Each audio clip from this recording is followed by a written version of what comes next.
GMI کے نام سے, B4U کے نام سے اور بہت سارے فراڈ ہو رہے ہیں اور ہم لوگ اس کا شکار بھی ہو جاتے ہیں. تو آج میں یہ بات کرنا چاہ رہا تھا کہ آخر ہم لوگ اس کا شکار کیوں ہو جاتے ہیں, عام لوگ ان کے اس فراڈ میں, اس جال میں کیوں آ جاتے ہیں, جبکہ ہمیں یہ پتہ بھی ہوتا ہے کہ یہ فراڈی لوگ ہیں, فراڈی کال ہے, پرینک کال ہے, یہ ہمیں پھنسا رہے ہیں, لیکن پھر بھی ہم اس کے پیچھے آ جاتے ہیں. تو وہ ایک کہاوت ہے, وہ کہتے ہیں کہ جب تک بیوقوف زندہ ہیں تو عقل مند بھوکے نہیں مریں گے. تو وہ ہمارے جیسے سادہ لوگ, بیوقوف لوگ اس کے چکر میں آ جاتے ہیں. تو بات یہ ہو رہی تھی کہ آخر یہ ایسا ہوتا کیوں ہے. اصل میں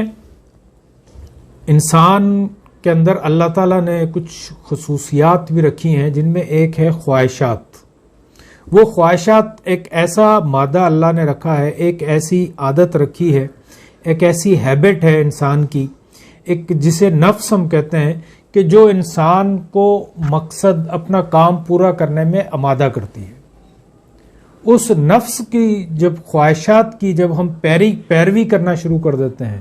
خواہشات پرستی شروع کر دیتے ہیں, اتباع نفس کرنا شروع کر دیتے ہیں, تو پھر نتیجہ یہ نکلتا ہے کہ ہم صحیح اور غلط کو چھوڑ کے صرف جو ہے وہ اپنی خواہشات, اپنی پسند ناپسند کو, اپنے مقصد کو پورا کرنا لگ جاتے ہیں. اللہ تعالیٰ نے قرآن مجید میں بارہا اس کا ذکر کیا, بلکہ اس نفس محرکہ جو ہے, اس نفس کا ذکر اللہ تعالیٰ نے تقریباً مختلف حوالوں سے 1400 دفعہ جو ہے وہ اللہ تعالیٰ نے قرآن میں نفس کا ذکر کیا ہے. نفس کے جو محرکات ہیں ان کا ذکر کیا ہے. انگلش میں ہم اس کو کہتے ہیں سائیکو موٹر. تو یہ جو نفس ہے یہ ہمیں آمادہ کرتا ہے مختلف کام کرنے کے لیے. جیسے انسان کی خواہشات ہیں,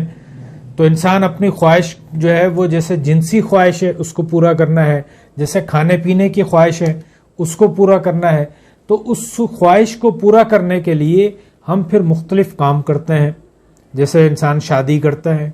یا کوئی کاروبار کرتے ہیں, کام کرتے ہیں, سروسز مہیا کرتے ہیں, اور پھر اپنی جو ہے وہ اپنی خواہشات کو پورا کرتے ہیں. لیکن پرابلم اس وقت کھڑا ہوتی ہے, اس وقت یہ مسئلہ کھڑا ہوتا ہے کہ جب ہم حق و سچ کو چھوڑ دیتے ہیں, جب ہم صحیح غلط کو چھوڑ کے صرف اپنی خواہشات کی پیروی کی طرف جو ہے وہ لگ جاتے ہیں. اللہ تعالیٰ قرآن مجید میں واضح الفاظ میں سورہ اعراف میں بھی اللہ تعالیٰ یہ کہتے ہیں کہ جو لوگ اپنے خواہشات کی پیروی کرتے ہیں ان کی مثال ایسے ہے کہ جیسے کتے کی مثال ہوتی ہے. یعنی اللہ تعالیٰ نے ایسے انسانوں کو جو خواہشات کی پیروی کے پیچھے لگ جاتے ہیں, جو اپنے مقصد کو پورا کرنے کے لیے, اپنی خواہش کو پورا کرنے کے لیے صحیح اور غلط کو چھوڑ دیتے ہیں, شریعت کو چھوڑ دیتے ہیں, قانون کو چھوڑ دیتے ہیں. یعنی کسی کی خواہش ہے گاڑی لینا, تو اب یہ گاڑی لینا خواہش غلط نہیں ہے, لیکن اس خواہش پر عمل کرنا جو ہے اس کو دیکھنا ہوگا کہ اس کے لیے وہ رشوت لیتا ہے, چوری کرتا ہے, بے ایمانی کرتا ہے, مکس کر کے ملاوٹ کر کے چیزیں بیچتا ہے, تو یہ چیزیں غلط ہیں. تو جو شریعت ہے, جو دین ہے, وہ کیا ہے کہ وہ شریعت, وہ قانون ہے جو ہمیں اپنی خواہشات کو ایک سسٹم کے تحت لانے کی بات کرتا ہے. نبی صلی اللہ علیہ وسلم کی ایک حدیث ہے, آپ صلی اللہ علیہ وسلم فرماتے ہیں کہ تم میں سے اس وقت تک کوئی مومن نہیں ہو سکتا جب تک کہ اس کی خواہشات میری لائی ہوئی شریعت کے تابع نہ ہو جائے. شرح سنہ میں یہ روایت آتی ہے, یعنی کہ ہم اپنی خواہشات کو سنت کے, شریعت کے مطابق لانا ہوگا, قانون کے مطابق لانا ہوگا, تبھی ہمارے معاملات جو ہیں وہ صحیح ہوں گے. جب ہم اپنے نفس کو بے لگام چھوڑ دیں گے, بس کسی نہ کسی طرح سے بائی ہک اور بائی کروک کسی طریقے سے ہم اپنی خواہشات کو پوری کر لیں, میرا بنگلہ ہونا چاہیے, میرے دسترخوان پر بہت ساری ڈشز ہونی چاہیے, گاڑی ہونی چاہیے, سہولیات ہونی چاہیے, اس کے لیے پھر انسان جو ہے وہ مختلف جائز و ناجائز سارے کام جب کرنا شروع کرتا ہے تو اسے کہتے ہیں کہ وہ خواہشات کی پیروی کر رہا ہے. یعنی خواہش پرستی جسے ہم کہتے ہیں, نفس پرستش جسے کہتے ہیں.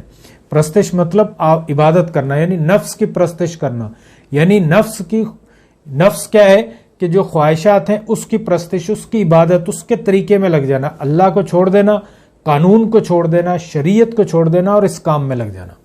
اب یہ کہ جب خواہشات کی جب بات آتی ہے تو پھر اس کو کس طرح سے جو ہے وہ کنٹرول کیا جائے. جو مین ٹاپک جو ہے, جو مین اس کا جو ایشو ہے وہ یہ ہے کہ ان خواہشات کو ہم کیسے کنٹرول